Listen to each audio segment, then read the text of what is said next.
Chapter 3 in Momentous Events in the Life of a Cactus. Why do you have to grow up because you age? Why do you have to grow up when life turns the page? Llama Parade, punk band, established 2015, Los Angeles, California. Mr. and Mrs. Hill picked us up after Lando's practice. Mrs. Hill looked amazing, as usual, in a Spock t-shirt that read, "Trek yourself before you wreck yourself," and a blue sparkly headband that matched her blue leggings. Mrs. Hill had the best collections of headbands I had ever seen. "Avon's going with us to Comic-Con," Zion announced from where we sat in the third row of the van on the way to Stagecoach Pass. "Great," Mrs. Hill exclaimed. "What are you going to wear?" Mr. Hill eyed me seriously in the rearview mirror. "Choose wisely." Lando turned around and grinned. "Choose wisely," he mimicked his dad. "Seriously, though, you better." I was thinking of lending her Ma's Kitty Pride costume, Zion said. "I think it will fit her." "That's a good idea, baby," Mrs. Hill said. Zion sighed. "Ma, seriously, with the baby?" Mrs. Hill narrowed her eyes at Zion. "Oh, I see how it is. Gotten too good for my babies?" She turned around and stared ahead at the windshield. "All right, then." Lando leaned back over to me and shook his fist at Zion. "Stop being mean to Ma, or I'll kick your butt, baby." Zion glared at his brother. "I'd like to see you try," he grumbled. Mrs. Hill turned to Mr. Hill and acted like she was trying to huck up a loogie at him. Then he did it back to her. Then Mrs. Hill got into it, hacking and grunting and humping. I suddenly realized they were actually talking to each other, like communicating. What language were they speaking? German? Dutch? I looked at Zion for answers. His eyes were bulging like they were about to burst out of his head. "That's not fair. You guys can't speak Klingon," he cried. "I know you're talking about me." Mrs. Hill crossed her arms and grunted. "We can do whatever we please. It's not our fault you don't want to learn the Romance languages." "Klingon is not a Romance language," Zion said, "and neither is Elvish. French and Italian are the Romance languages. I'll never be able to put Klingon and Elvish on my resume." Lando and I looked at each other and cracked up. "I'll never be able to put Klingon and Elvish on my resume," Lando mimicked him. "For what job? Pooper scooper?" Zion turned his fury on his brother. "Shut up!" Then he reached across me and smacked Lando's arm. Lando reached over me and smacked Zion back. Then they were in a full-blown smack attack. I pushed myself against my seat, trying to stay out of the line of fire. "Yeah, I'm still here," I told them from under their flying arms. "Keep your hands to yourselves," Mrs. Hill ordered. "Stop torturing Avon." The Hills dropped me off at the front entrance of Stagecoach Pass, and I decided to stop in to visit Trilby at the new smoothie place before I headed home. She often worked there with her parents in the late afternoons and on weekends. I figured the more friendly faces I got to see on my first day of high school, the better. I pushed my way into Sonoran Smoothies and waited while Trilby's dad finished up with a customer. "Hi, Avon," he said to me after the customer left. "Hi, is Trilby around?" "No, she's out with her mom. Do you want me to tell her you stopped by?" "Yes, please." I read his t-shirt. "The square pegs?" He smiled and stretched out his t-shirt. "Oh yeah, that was my band." "You were in a band?" "Yeah," he sighed. "Before I had to grow up." "Why can't you be in a band after you grow up?" He scratched at his stubbly cheek. "That's a good question.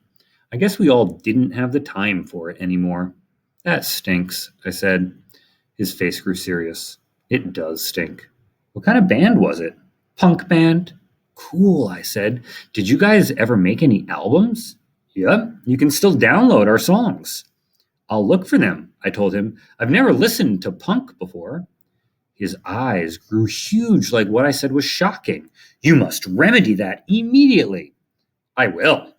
I left Sonoran Smoothies and made my way to the soda shop to visit Henry, opening the door with my chin and shoulder. Hi, Avon. You want some ice cream? Henry said from behind the counter. No, just ice water, please. Mom gets annoyed when I eat ice cream right before dinner, which was all the time. Seriously, I had probably eaten hundreds of gallons of ice cream since moving to Stagecoach Pass, possibly thousands.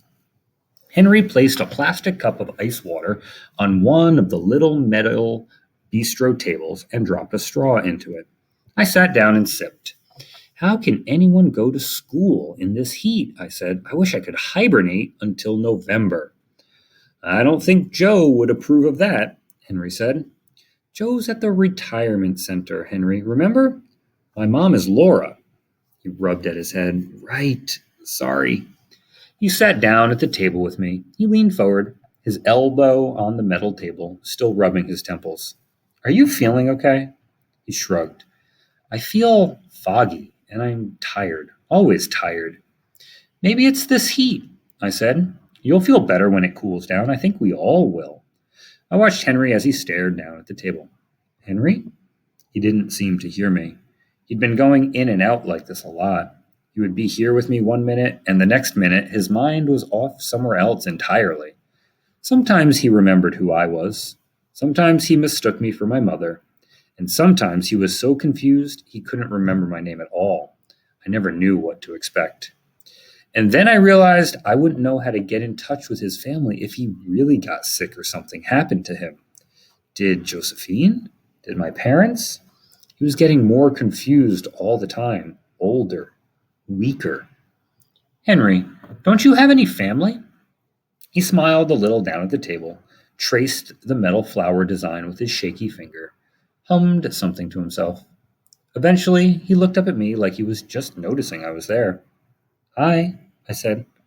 Hi, did you ask me something? I asked if you have any family. Henry shook his head slowly and continued tracing the flowers. No, I don't. No brothers or sisters? I suppose I could. You mean you can't remember? I had a hard time believing he was so confused he couldn't even remember if he had any family at all. Denise, the woman who worked in the petting zoo, once told me he had trouble remembering recent things, but that he was better at remembering things from the past. No, it's not that, Henry tapped on the metal table, making a tinging sound. I don't understand then. What is it? You should understand, Avon. You know, you and I have something in common. What's that? He stopped tracing the flowers. We were both orphans. Mom already had dinner on the table when I walked in the door, so it was a good thing I didn't fill up on ice cream. I stared at the glass casserole dish of macaroni and cheese sitting on the table.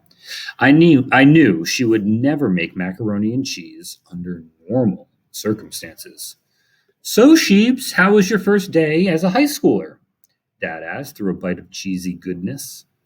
Apparently, Mom doesn't think it went well since she made comfort food for dinner. I eyed her suspiciously across our tiny kitchen table. Why are you trying to comfort me, huh? She scoffed and flung her long dark hair over her shoulder. I happen to enjoy macaroni and cheese, I'll have you know. No, you don't. You call it toddler food. It's a special day, so I made you a special dinner. She waved a hand in the air. That's all. I should not have to defend my dinner choices. She took a bite and made exaggerated pleasure sounds. It's so delicious and sophisticated, and not at all like toddler food. I elevate macaroni and cheese to a whole other level. I am a world-class macaroni and cheese cooker. So, school went well then? Dad said. It went fine, I said. Except for one thing. What's that? Dad asked. How can anyone go to school when it's still over 100 degrees outside? I complained. It should be mandatory that the temperature drop below 90 before we have to go back. The school has air conditioning, said Mom. But the bus doesn't have air conditioning, I said. It's like riding in a toaster oven on wheels. And I have to walk outside from class to class. And the outside doesn't have air conditioning. That's only for a couple of minutes before you can go back inside, said Dad. A couple of minutes feels like hours when you're walking on the surface of the sun. I've heard the surface of the sun is cooler than the area around it, Dad said, so it's probably not that bad. Maybe we could vacation there sometime. Yeah, when we need a break from this heat, I retorted. Mom tapped her finger against her chin. You could bring one of those miniature fans. Some of them even have little misters on them. I frowned at her. How am I supposed to hold one of those and walk to class at the same time? And how am I supposed to use one of those in public when I'm not 80 years old? Lots of people at Golden Sunset had those. Dad grinned at his macaroni and cheese. Tell us something amazing that happened today. I thought for a moment. My granola bar seemed to have extra chocolate chips in it. Now that's something positive, said Mom. That's me, I said, always finding the positive.